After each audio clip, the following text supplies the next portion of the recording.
오늘 시편 이제 120편 말씀 우리 함께 보도록 하겠습니다. 1절에서 7절 말씀 시편 120편 1절에서 7절 말씀 함께 우리 천천히 함께 봉독합니다. 내가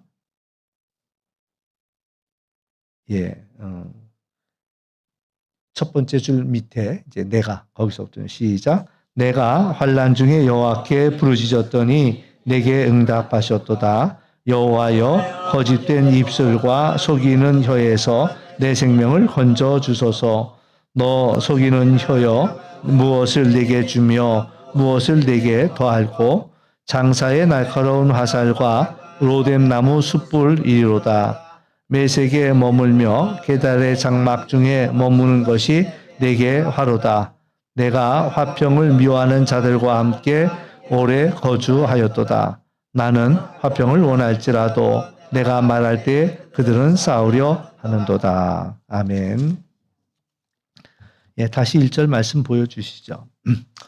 이제 시편 119편이 끝났고 22글자, 22주에 걸쳐서 끝났고 120편이 시작이 되는데요. 120편서부터 15개의 시편은 제목이 달려져 있습니다. 맨 윗줄에 있는 제목 우리 함께 같이 한번 읽어볼까요? 시작. 성전에 올라가는 노래.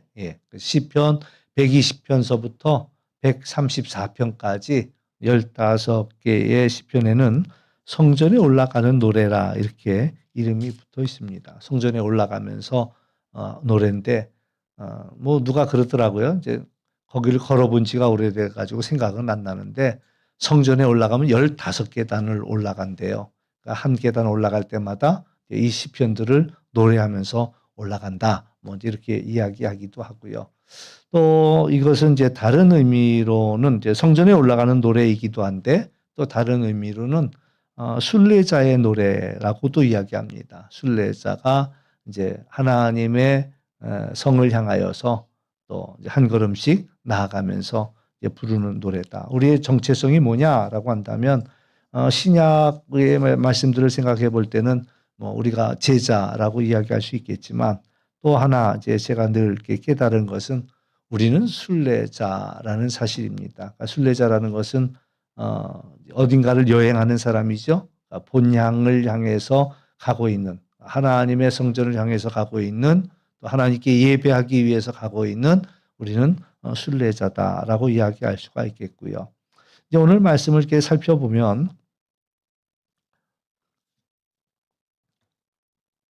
1절에서는 내가 환난 중에 여호와께 부르짖었더니 내게 응답하셨다. 이제 그렇게 선포하고 있고요.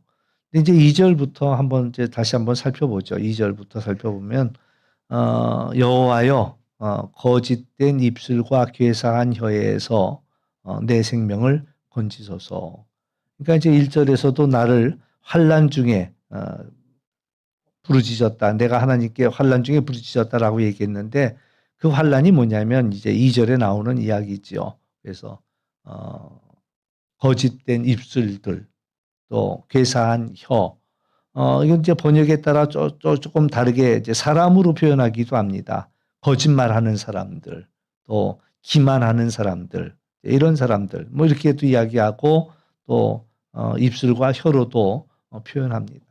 그러니까 이제 이 땅을 살아가면서 이제 우리 입술이 얼마나 이제 거짓되냐라는 것 우리가 생각해 볼 수도 있고요.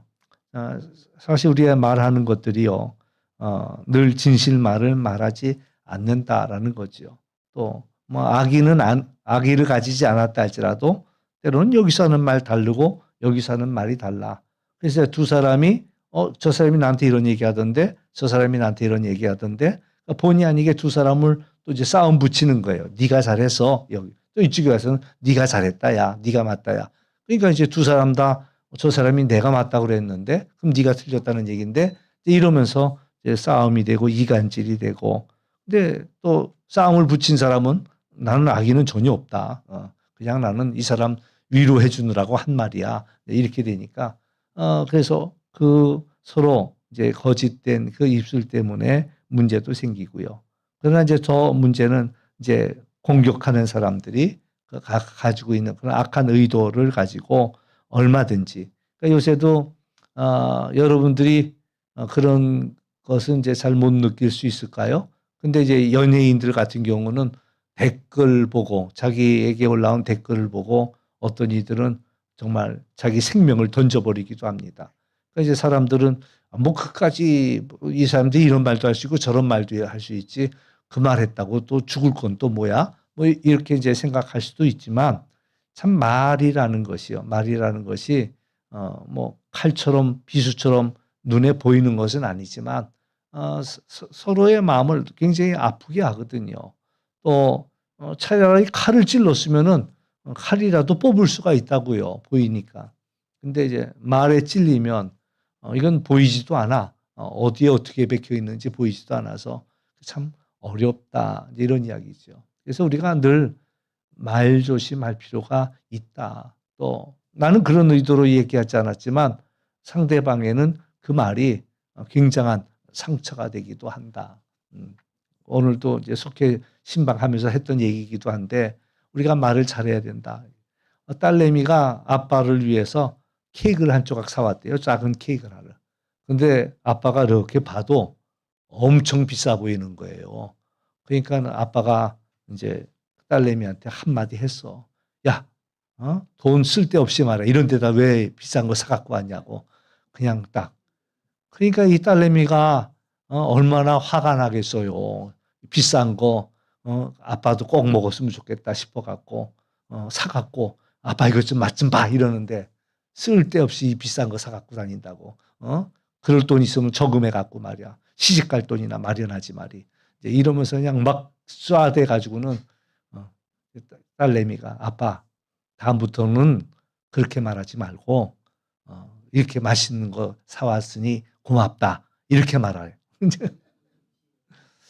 사실은 왜 아빠가 그 얘기 했겠어요. 왜 아빠라고 그거 맛있는 거 모르겠어요.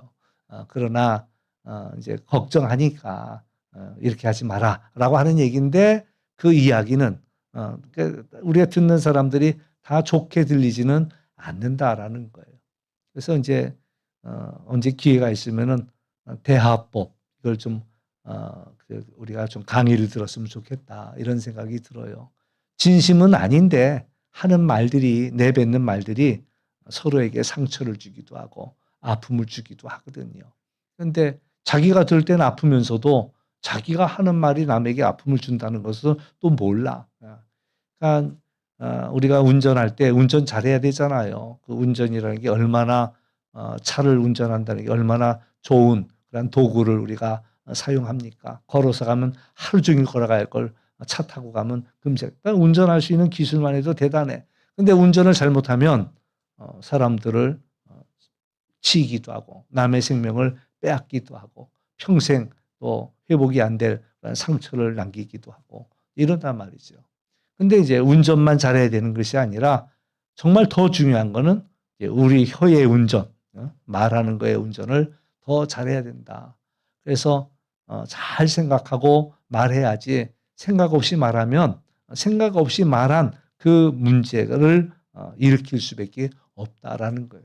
그래서 사실 생각하고 조심하고 얘기해도 받아들이는 사람이 그걸 어떻게 받아들이느냐에 따라서 또 상처를 받거든요.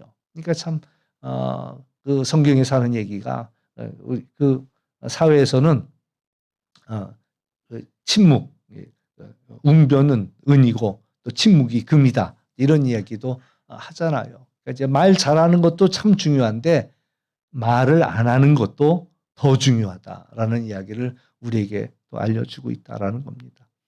근데 아무튼 이 시편 기자는 그렇게 기도하는 거예요. 하나님 거짓된 입술에서 또 괴사한 혀에서 내 생명을 건져 주십시오라고 그러면서 이제 3절에 보면 뭐라고 이야기해요? 너 괴사한 혀여 무엇으로 내게 주며 무엇으로 내게 더할꼬. 이제 이 이야기는 네가 이제 어떻게 대접을 받아야 그 괴사한 혀를 지킬 수 있냐, 놀리지 않고 잘 조심할 수 있느냐 이런 뜻이지요.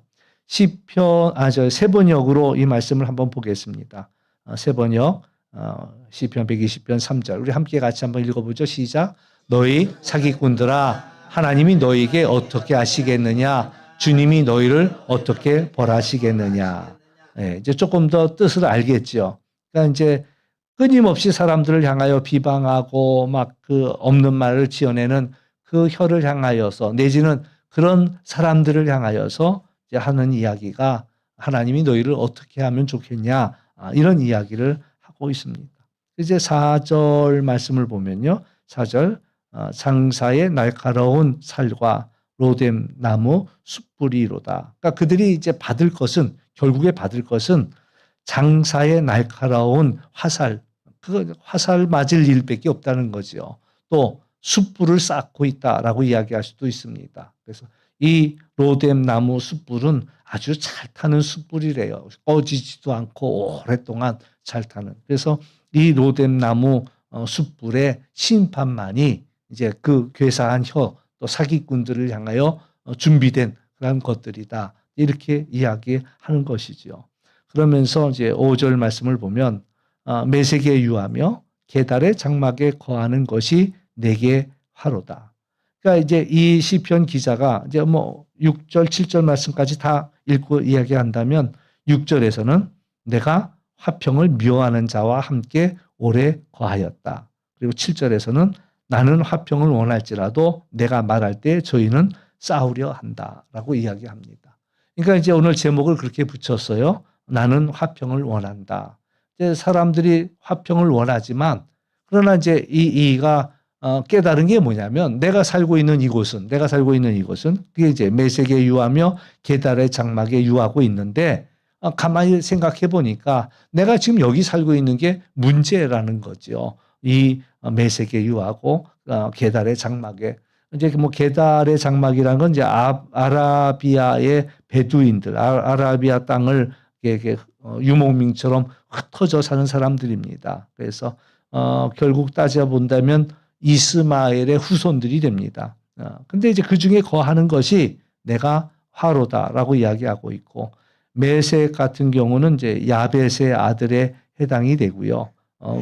상당히 먼 곳인데 또 늘 싸움을 좋아하는 이들을 이제 메색이라고 표현하고 있습니다. 그러니까 아무튼 이 세상에 거하는 거예요. 가만히 생각해 보니 이 세상이 좋은 줄 알고 살고 있었는데 이 메색에 사는 것과 계달의 장막에 거하는 것이 이게 여기부터 이게 잘못됐구나라는 것을 그이가 이 시편 기자가 알아차리는 거예요. 왜 그러냐면 내가 가만히 생각하니 화평을 미워하는 자들과 너무 오랫동안 살고 있었다라는 이야기죠. 이 내 주변의 사람들을 보니 화평할 생각이 없는 거야. 서로 물고 뜯고 어떻게 해서라도 거짓말해서라도 물어뜯고 끌어내리고 이런 거가 내가 여기 살고 있는 게 잘못됐구나. 이 사람들은 화평을 도무지 원치 않는구나. 나는 화평을 원했지만 결국 이 사람들은 싸우려고 달겨드는구나. 이런 이야기를 하고 있다라는 그런 이야기지요.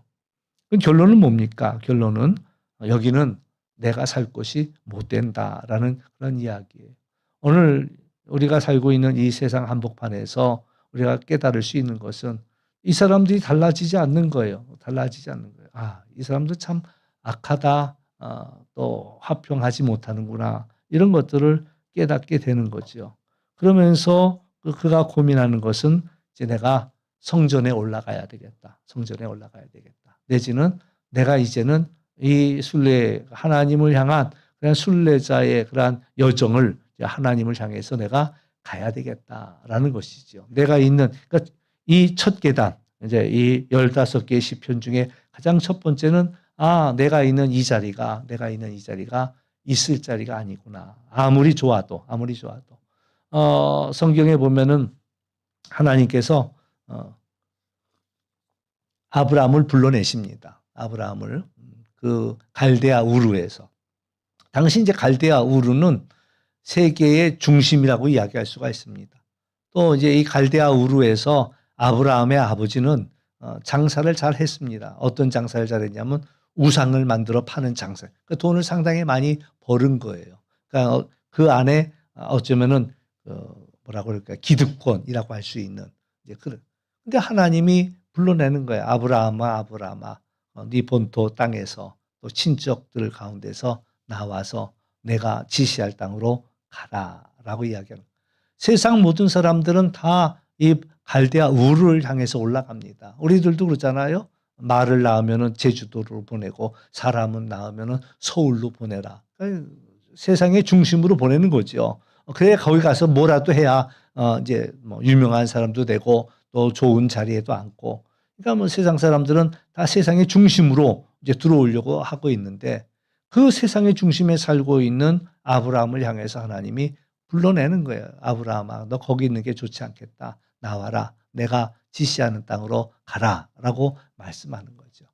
교회라는 단어가 헬라어로는 에클레시아라고 이야기합니다. 에클레시아. 에클레시아의 뜻은 불러냈다는 겁니다. 불러낸 거예요. 불러낸 사람들의 모임이 바로 하나님이 세상 가운데서 우리를 불러냈다라는 그런 의미를 가지고 있고요.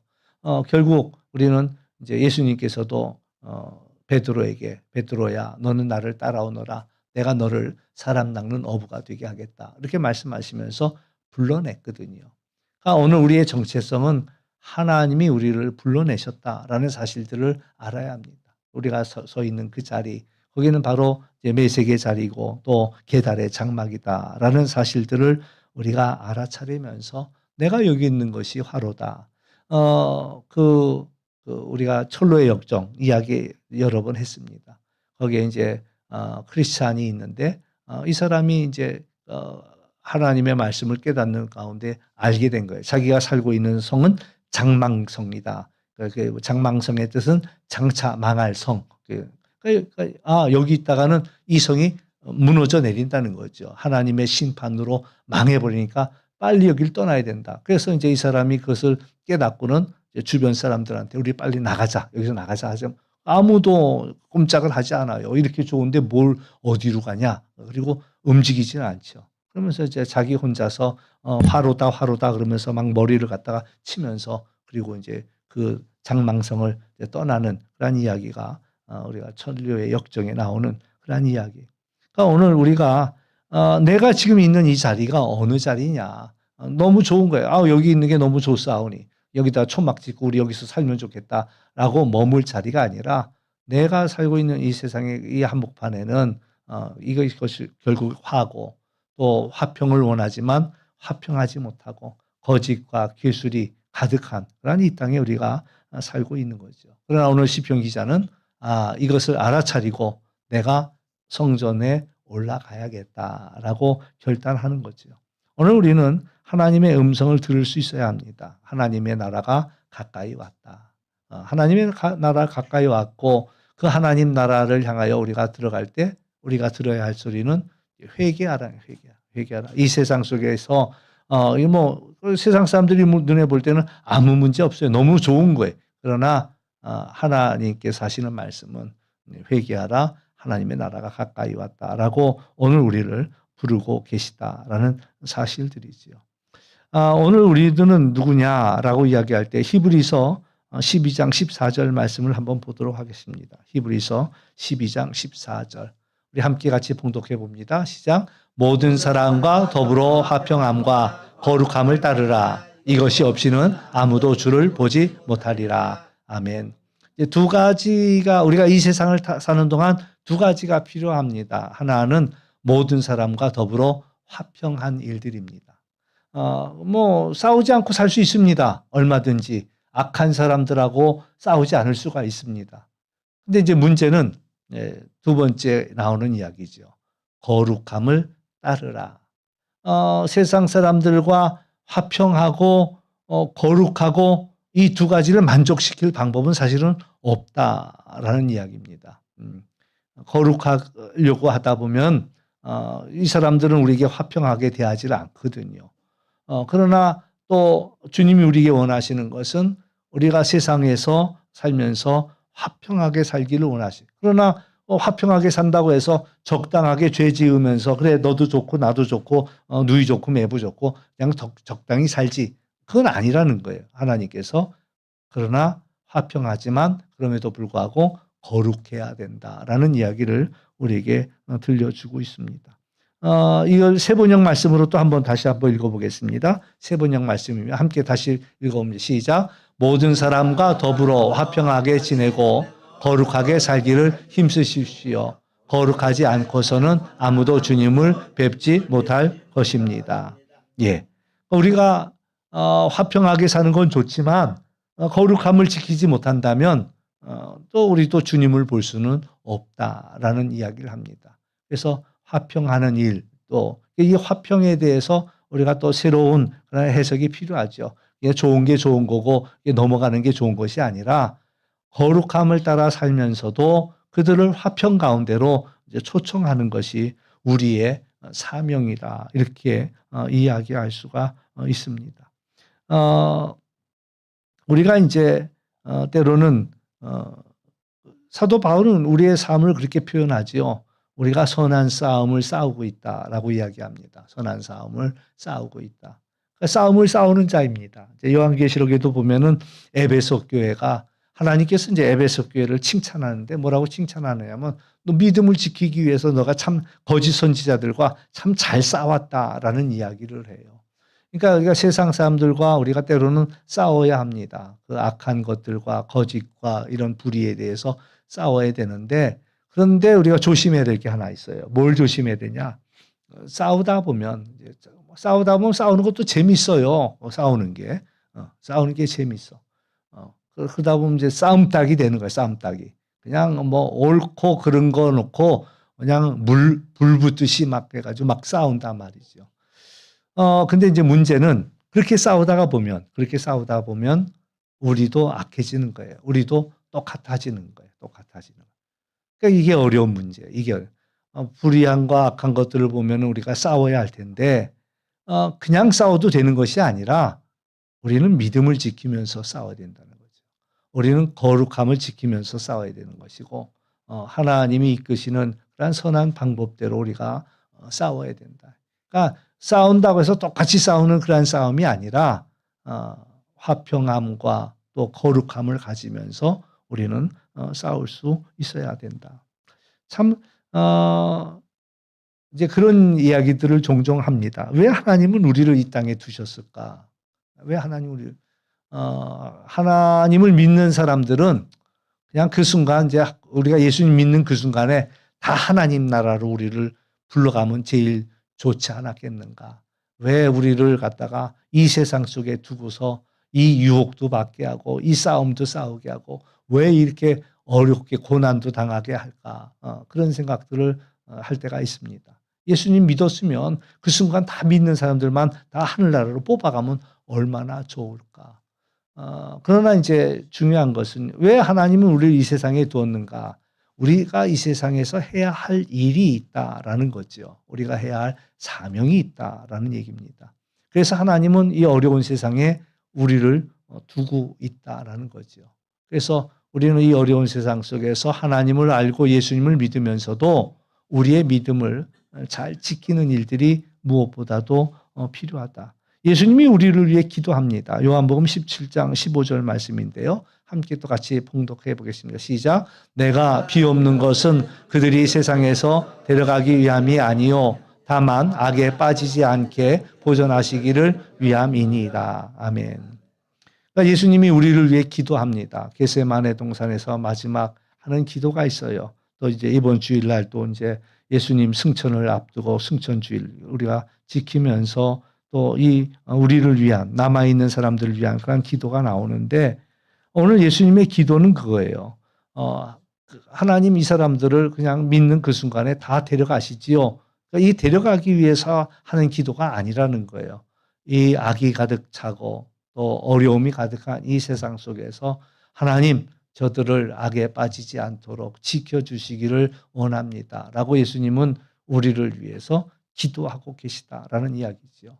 그래서 오늘 우리는 이 세상에 아직 남아있으면서 아직 하나님이 우리를 세상에 두신 세상에 두신 그 시간 속에서 우리가 살아남아서 우리의 믿음을 지키면서 또한 복음을 전하고 화평한다라는 것은 하나님과 화평하고 이웃과 화평하는 그러한 이야기인데 그것은 그렇게 하나님과 화해케 하기 위해서 죄를 회개하고 하나님께 돌아오게 하기 위해서 그 일을 우리가 해야 되는데 그 일은 쉬운 일은 아니지만 그 일을 기꺼이 감당하면서 감당할 수 있도록 하나님, 우리를 위해서 예수님이 중보 기도하는 거죠. 중보 기도하는 거예요. 그래서 데려가겠다고 기도하는 기도가 아니라 하나님, 저들을 세상에 두었는데 저들을 악에서 지켜주십시오. 저들을 악에서 지켜주십시오라고 기도하고 있다라는 얘기입니다. 창세기 50장 20절 말씀 한번 보겠습니다. 창세기 50장 20절. 우리 또 함께 같이 한번 봉독하지요. 당신들은 나를 해하려고 하였으나 하나님은 그것을 손으로 바꾸사 오늘과 같이 많은 백성들의 생명을 구원하시게 하려 하셨나니. 아멘. 이제 이 이야기 어떤 얘기인지 아시죠? 요셉이 한 이야기입니다.